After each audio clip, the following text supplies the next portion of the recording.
नमस्कार दोस्तों, एक बार फिर से स्वागत है आपका हमारे चैनल पर। This is the second video of MCQs on polity. तो चलिए स्टार्ट करते हैं हम आज का अपना सेशन। तो आज का हमारा पहला क्वेश्चन है, the word socialist and secular were made a part of preamble by. तो जो ओरिजिनली हमारा प्रियम्बल था उसमें उसमें कौन से वर्ड्स थे? उसमें थे सोवरेन, डेमोक्रेटिक और रिपब्लिक।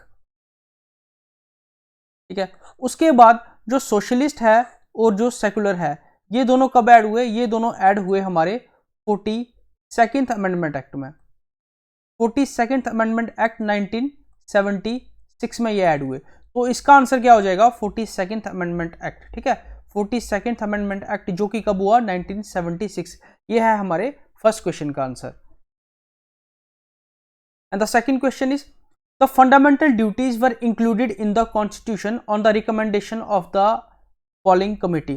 इनमें से कौन सी कमेटी है जिसके रिकमेंडेशन पे जो फंडामेंटल ड्यूटीज थी हमारे कॉन्स्टिट्यूशन में ऐड हुई थी? The Shah commission, first administrative reforms commission of India, ये तो नहीं है। सनातन कमीशन, इसके सनातन ये जो कमीशन कमेटी है इसके बेस पे विजिलेंस कमीशन की जो है वो स्थापित हुआ था। जो ऑप्शन 4 है हमारा वो करेक्ट ऑप्शन है। स्वर्ण सिंह कमेटी के थ्रू क्या हुआ था? हमारी जो 11 फंडामेंटल ड्यूटीज हैं उनको इंशाइन किया गया था हमारे कॉन्स्टिट्यूशन में। तो द करेक्ट आंसर इज स्वर्ण Singh committee. Option 4 is the correct one. The electoral college of the president of India consist of which of the following.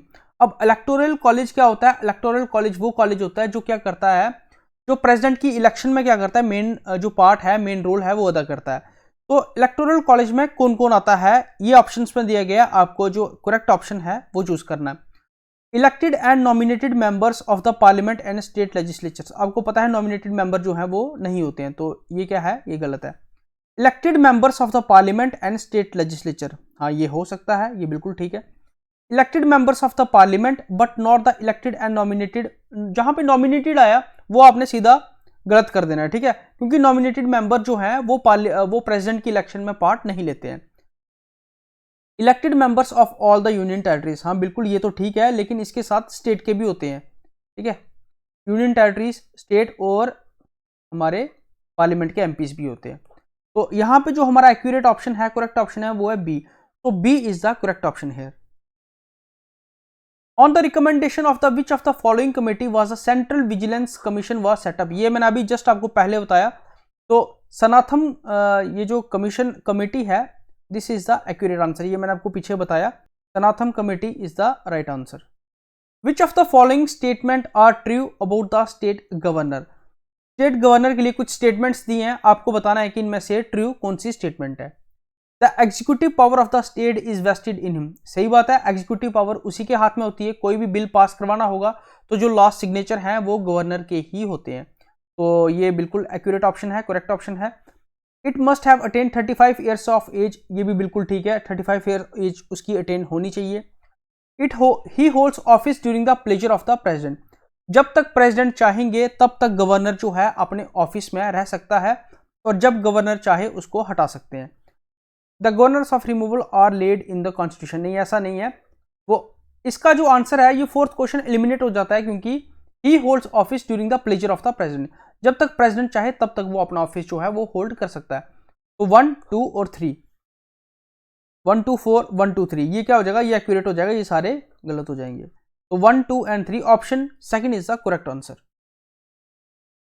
Which of the following commission was appointed by the central government on union state relationship in 1983।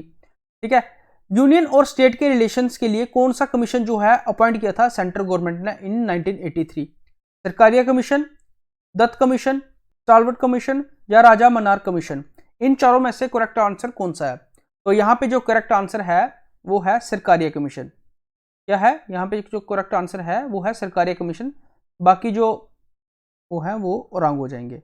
तो Sarkaria commission कब setup हुआ? 1983 में setup हुआ, और इसके जो chairman थे वो कौन थे? रिटायर्ड जज ऑफ सुप्रीम कोर्ट, जिनका नाम था रंजीत सिंह सरकारिया। और इसने क्या किया? इसने एग्जामिन किया centre state relationships on various portfolios. Which of the following taxes are imposed and collected, ये ध्यान रखिए, इम्पोज्ड एंड कलेक्टेड, इम्पोज भी करता है और कलेक्ट भी करता है कौन, state government. State duty, sales tax, land revenue, ये तीनों करता है, आपको पता है स्टेट तीनों करता है। और इवन यहाँ पे कुछ एक्सप्लेनेशन में आपको मैंने और टैक्सेस भी बताए हैं, सेल्स टैक्स, वैट हो गया, professional tax, luxury tax, entertainment tax, motor vehicle tax, tax on vehicle engineering, ठीक है, टैक्स एग्रीकल्चर इनकम पे, tax on land buildings and tax on mineral rights. तो ऑल ऑफ द अबव, ठीक है, ये जो है, ये ऑल ऑफ द अबव जो है वो डी ऑप्शन जो है वो करेक्ट हो जाएगा यहाँ पे। और next question is who can remove the vice president from his office, vice president को उनके ऑफिस से कौन रिमूव कर सकता है। सबसे पहले आपको पता होना चाहिए कि जो वाइस प्रेसिडेंट है ये सेकंड हाईएस्ट कॉन्स्टिट्यूशनल पोस्ट है। फर्स्ट हाईएस्ट कॉन्स्टिट्यूशनल पोस्ट कौन सी है, वो है प्रेसिडेंट की, प्रेसिडेंट की फर्स्ट हाईएस्ट कॉन्स्टिट्यूशनल पोस्ट है। उसके बाद सेकंड हाईएस्ट कॉन्स्टिट्यूशनल पोस्ट जो है वो है वाइस प्रेसिडेंट की। वाइस प्रेसिडेंट को रिमूव करने के लिए 14 दिन का पहले एडवांस नोटिस दिया जाता है उनको, और उसके बाद जो रिमूवल रेजोल्यूशन है वो कहां पे इंट्रोड्यूस किया जाता है, राज्यसभा में। राज्यसभा में क्यों इंट्रोड्यूस किया जाता है, क्योंकि ये राज्यसभा के ही चेयरमैन है, ठीक है।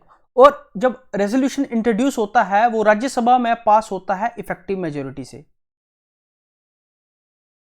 और लोकसभा में पास होता है सिंपल मेजोरिटी से।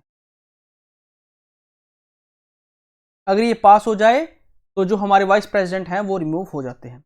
उसके बाद वाइस प्रेसिडेंट का काम होता है कि जब हमारे प्रेसिडेंट की सीट जो है वो वैकेंट है या वो किसी तरीके से एब्सेंट है, किसी कारण से एब्सेंट है, तो वाइस प्रेसिडेंट क्या करते हैं, जो प्रेसिडेंट के एक्शंस हैं वो परफॉर्म करते हैं, प्रेसिडेंट की ड्यूटीज परफॉर्म करते हैं, प्रेसिडेंट के फंक्शंस भी परफॉर्म करते हैं, ठीक है।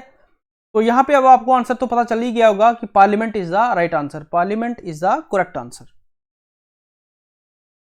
The vice president is the x officio chairman of the Rajya Sabha, ये आपको पीछे बता दिया कि राज्यसभा के एक्स ऑफिशियो चेयरमैन होते हैं हमारे कौन, वाइस प्रेसिडेंट। अब एक्स ऑफिशियो क्या होता है, वाइस प्रेसिडेंट के होने के साथ साथ वो राज्यसभा के चेयरमैन भी हैं, मतलब दो पोस्ट है उनके पास, ठीक है।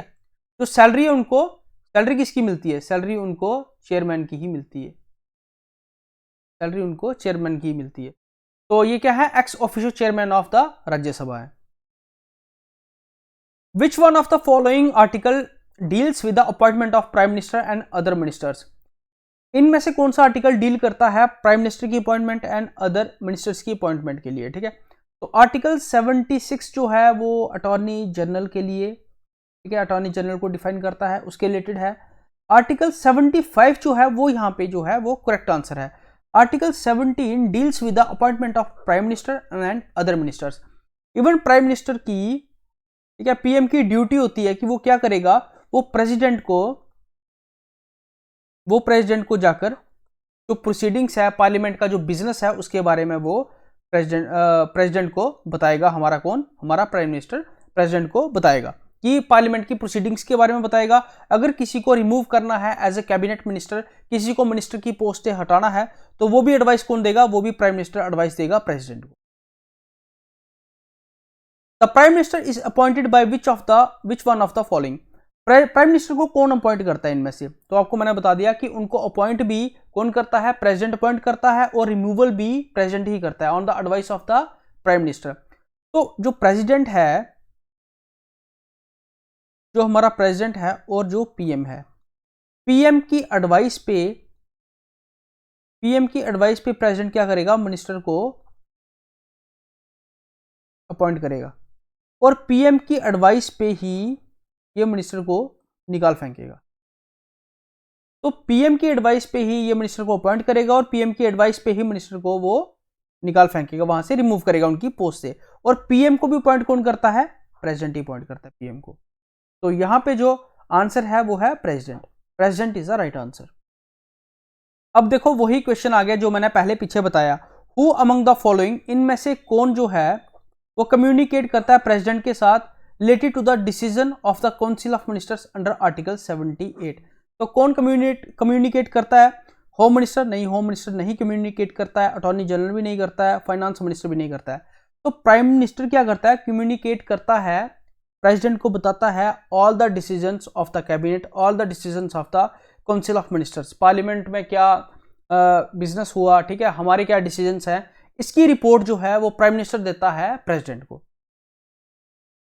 The total numbers of ministers including the prime minister shall not exceed, आपको पता है 545 सीटें हैं, तो 545 में से कितने परसेंट जो है वो मिनिस्टर्स बन सकते हैं, तो वो है 15%, ठीक है। तो 545 का 15% जो है वो मिनिस्टर बन सकते हैं, तो आंसर क्या होगा 15%, तो option D is the right answer. Who among the following appoints the Chief Justice and other judges of the Supreme Court? इनको कौन अपॉइंट करता है? अब देखो जो प्रेसिडेंट है ना, प्रेसिडेंट सीजीआई को भी अपॉइंट करता है, ठीक है, chief justice of high courts उनको भी अपॉइंट करता है, और हाई कोर्ट के जो जजेस होते हैं उनको भी अपॉइंट करता है, और ये जो सुप्रीम कोर्ट के जजेस होते हैं उनको भी अपॉइंट करता है। उसके बाद पीएम को भी अपॉइंट करता है, अटॉर्नी जनरल को भी अपॉइंट करता है। ये सब अपॉइंटमेंट जो होती हैं ये कौन करता है? प्रेसिडेंट करता है। तो यहाँ पे आपको पता चल गया होगा कि जजेस ऑफ सुप्रीम कोर्ट को कौन अपॉइंट करता है, तो प्रेसिडेंट अपॉइंट करता है जजेस of supreme court. Which of the following are the powers of the supreme court? Supreme court की पावर्स के बारे में बात हो रही है, आपको बताना है कि इन चारों में से सुप्रीम कोर्ट की कौन सी पावर्स हैं। Original and appellate jurisdiction. अब ओरिजिनल जुरिस्डिक्शन क्या होती है? जिसमें जो सुप्रीम कोर्ट होता है वो फर्स्ट टाइम केस को सुनता है। तो 4 केसेस हैं जिसमें supreme court first time case को सुनता है, वो क्या है? सेंटर और स्टेट रिलेशनशिप्स, ठीक है, स्टेट रिलेशनशिप्स, जुडिशियल रिव्यू, और वी कैन से दैट की इंटरप्रिटेशन ऑफ द कॉन्स्टिट्यूशन, और उसके बाद फंडामेंटल राइट्स का वायलेशन होना। ये 4 केसेस हैं जहां पे ओरिजिनल जुरिस्डिक्शन जो है वो सुप्रीम कोर्ट की होती है।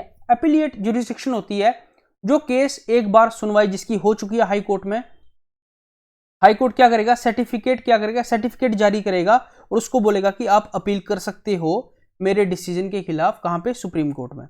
इसको बोलते हैं appellate jurisdiction. Appointment of ad hoc जजेस। एडॉक जजेस क्या होते हैं? जब सुप्रीम कोर्ट में जजेस की कमी हो जाती है, सुप्रीम कोर्ट का बिजनेस जो है वो ज्यादा बढ़ जाता है और वहां पे जजेस की कमी हो जाती है, तो जजेस की कमी होने के कारण वहां पे प्रेसिडेंट क्या करते हैं? अपॉइंट करते हैं टेम्पररी जजेस, उनको क्या बोलते हैं? एडॉक जजेस।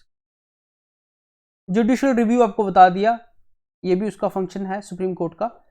तो यहां पे जो करेक्ट ऑप्शन है वो क्या है? All of the above. All of the above is the right answer. तो ये सारे जो हैं ये सारे फंक्शंस हैं, सारे फंक्शंस किसके हैं? सुप्रीम कोर्ट के। तो all of the above is the correct answer. आगे खत्म हो गए हमारे एमसीक्यूज। तो this is the second video about MCQs on polity. ऐसे ही 3-4 वीडियोस और आएंगी जिसमें हम सारे जो मेन जो इंपॉर्टेंट एमसीक्यूज हैं वो कवर कर लेंगे, ठीक है। तो thank you so much and God bless you all.